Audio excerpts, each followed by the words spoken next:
आपल्याला एक वचन अनेक वचन माहिती आहे मराठीमध्ये, हो की नाही? त्यालाच इंग्रजीमध्ये काय म्हणतात? सिंग्युलर आणि प्लुरल फॉर्म्स. काय म्हणतात? सिंग्युलर म्हणजे एक वचन आणि प्लुरल म्हणजे काय? अनेक वचन. मराठीमध्ये एक उदाहरण बघूया आपण की खडू. खडूचं अनेक वचन काय होतं? खडूच होतं. बदलतं का? नाही. हे चॉक. मग याचं अनेक वचन काय होतं? तर जनरली आपण यस लावतो. काय लावतो? यस लावतो. चॉकचं चॉक्स होतं. परंतु हे प्रत्येक शब्दाला होत नाही. म्हणजे आता उदाहरण दिलं, बॉक्स म्हटले तर त्यावेळेला फक्त यस जोडून भागतं का? तर नाही, त्याला इयस जोडावं लागतं. मग आपल्याला बघायचंय की कोणते शब्द असे असतात त्याच्यापुढे यस लागतं आणि कोणते शब्द असे असतात की त्याच्यापुढे इयस लागतं. इंग्रजीच्या शब्दांचं अनेक वचन करताना खूप सोपं आहे, फक्त नियम आपण लक्षात ठेवावे लागतात. बघा काय नियम आहे हे आपल्याला बघायचे. एक वचन अनेक वचन. जसं मराठीमध्ये पान पाने आपण पटकन करतो, डोळा डोळे पटकन करतो की नाही? तुम्हाला लगेच येतं हे सांगता. मग इंग्रजीमध्ये पण आपल्याला सांगता येण्यासाठी आपल्याला छोटेसे नियम आहेत काही. इतके सोपे नियम आहे की तुम्ही एकदा जर ते पाहिलं, त्यांचा सराव केला तर तुमच्या प्रत्येक शब्दाला कोणतं लावायचं? यस लावायचं का इयस लावायचं का आयईएस लावायचं का व्हीईएस लावायचं? अनेक वचन, इंग्रजीचं अनेक वचन करताना हे चारच प्रत्यय लागतात. त्याला काय म्हणतात? प्रत्यय. काय म्हणतात? प्रत्यय लागतात. मग ते कोणते प्रत्यय आहेत ते आज आपल्याला बघायचे. कोणते लागतात तुम्हाला सांगितलं नाही. काय काय लागतं? यस लागतं. अनेक वचन करताना काय काय लागतं? यस किंवा इयस किंवा आयईएस किंवा व्हीईएस. कळलं का? बघा पहिला नियम काय? पहिला नियम आहे की एफ किंवा एफ ई ने शेवट होणारे शब्द.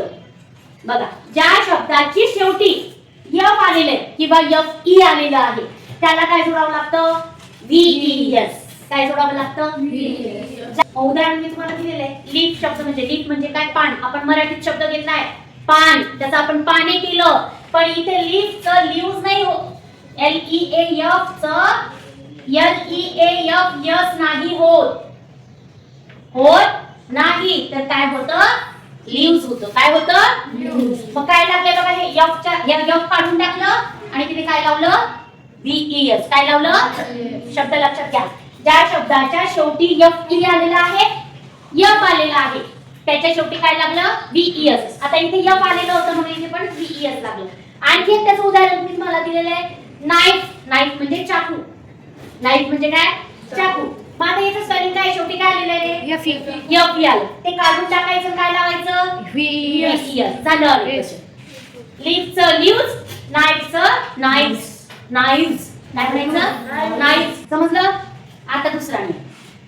ज्या शब्दाच्या शेवटी यस, यस, झेड, सीएच किंवा एसएच आलेले, शेवटी शब्दाच्या शेवटी हे जर शब्द आले, हे अक्षर जर आलेले असतील तर तिथे काय जोडायचं सांगितलं? इयस जोडायचं. काय जोडायचं? इयस. आता उदाहरण बघूया. ज्या शब्दाच्या शेवटी यस आलेले, आले का यस? हा, तिथे आपण काय जोडलं शेवटी? इयस. म्हणजे बसचं बसेस. काय झालं? बस, बसेस. आता ज्या शब्दाच्या शेवटी यक्स आलेले, आले का यक्स? त्याचं काय झालं? बॉक्सेस. इयस लावलं का मी? हो, त्याला काय जोडलं? इयस. बॉक्सेस. नियम लक्षात घ्या. ज्या शब्दाच्या शेवटी यस आले, एक्स आले, त्याच्यानंतर ज्या शब्दाच्या शेवटी झेड आले, काय आलेले? झेड. आलं का इथे झेड? क्विज. क्विज म्हणजे प्रश्न मंजुषा आपण घेतो की. मग त्याचं काय झालंय? क्विझेस झालेले. काय झालेले? क्विझेस. काय जोडलं? इयस. जोडला की नाही? त्याच्यानंतर आणखी काय सांगितले? सीएच. ज्या शब्दाच्या शेवटी सीएच आले, सीएच आले का इथे? आले. त्याचं परत काय जोडलं मी? इयर्स. म्हणजे पीचचं पीचेस. झालं की नाही? पुढे शेवटी एसएच आले, आले का एसएच?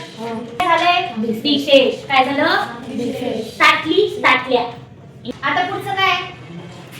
हे झालं. आता पुढचा नियम आहे स्वर प्लस वाय. काय दिलंय? स्वर म्हणजे वॉवेल. स्वर म्हणजे काय? वॉवेल आणि प्लस वाय आलेला आहे, तर त्याच्या शेवटी यस जोडायचं. काय जोडायचं? बघा शेवटी तो वाय आलेले, परंतु त्याच्या आधी काय आलं रे? ओ. ओ हे काय? वॉवेल. बघा आपल्याला माहिती आहे वॉवेल कोणते? हे ए ई आय ओ यू. हे काय? स्वर आहे. आणि वायच्या जर आधी हे स्वर आलेले असतील, आधी या स्वरापैकी कोणताही स्वर आलेला असेल तर त्याला काय जोडायचं? यस जोडायचं. काय जोडायचं? जसं इथे बॉयला बॉईज केलेलं, यस जोडलं. आता काय नियम सांगितलाय बघा. असे शब्द असतात की काही शब्दांची शेवट ही वायनेच होतीये पण त्याच्या आधी स्वर येत नाही. बघा तो नियम खाली लिहिला. व्यंजन आहे आणि प्लस वाय आहे म्हणजे वायच्या आधी व्यंजन आले. आता तुम्हाला माहिती हे ए ई आय ओ यू सोडून बाकीचे सगळे व्यंजन आहेत. 21 व्यंजन आहेत आणि 5 स्वर आहेत. हे माहिती आहे की तुम्हाला? मग राहिलेले म्हणजे बी असेल, सी असेल, डी असेल, एफ असेल, एन असेल, एम असेल, याच्यापैकी कोणतंही टी असेल, कोणतंही असू द्या त्याच्या त्याच्या अनेक वचन काय जोडायचं? आय ई एस जोडायचं. काय जोडायचं? I E S. City शब्द आहे की नाही? शिवा आता आणखी उदाहरण देते. बेबी, बेबी शब्द आहे बघा. वायच्या आधी काय आलंय? बी आले. बी हे काय आहे? वॉवेल आहे का कन्सोनंट आहे? कन्सोनंट. मग काय जोडायचं याच्या पुढे? आय.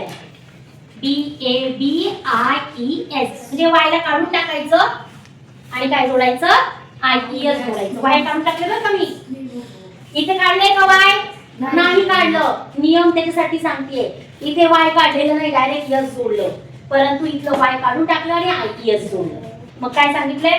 शेवटी वाय आहे परंतु त्याच्या आधी वॉवेल आला असेल तर यस जोडायचं आणि शेवटी वाय आणि त्याच्या आधी कन्सोनंट आला तर काय जोडायचं? आय ई एस जोडायचं. समजलं? खूप सोपं. म्हणजे उदाहरण दिलं तुम्हाला. सिटीचं काय झालं? सिटीज. काय झालं? आणि बेबीचं काय झालं? बेबीज. आणि इथे काय? बॉयचं बॉईज. आता शेवटचं नाही. ज्या शब्दाच्या शेवटी ओ आलेलं असतं काय लागतं? यस लागतं. मग बघा उदाहरण दिलंय टोमॅटो. च्या शेवटी काय आलेलं आहे? काय आलेलं आहे? ओ. मग त्याला काय जोडलं मी? यस. काय जोडलं? टोमॅटोच्या शेवटी यस जोडलं. टोमॅटोज. काय झालं? आणखी एखादा शब्द तसा सांगा. टोमॅटो सारखं दुसरा काय? फळभाजी. पोटॅटो. पोटॅटोचं पोटॅटोज. काय झालं? Tomato potato. ईएस जोडायचं. म्हणजे ज्या शब्दाच्या शेवटी ओ आला आहे तिथे काय जोडायचं? ईएस जोडायचं. काय जोडायचं? ओ काढून टाकलाय का मी? नाही. ओ तसंच ठेवायचं आणि काय जोडायचं? ईएस जोडायचं. आले नियम लक्षात? इतके सोपे नियम आहेत. इंग्रजीचे हे 5 नियम जर तुम्ही सिंग्युलरचं प्लुरल करताना लक्षात ठेवले तर तुम्ही पटकन शब्दांचे एकवचनी अनेकवचनी करू शकता. एका वचनाचं अनेकवचनी शब्द करू शकता.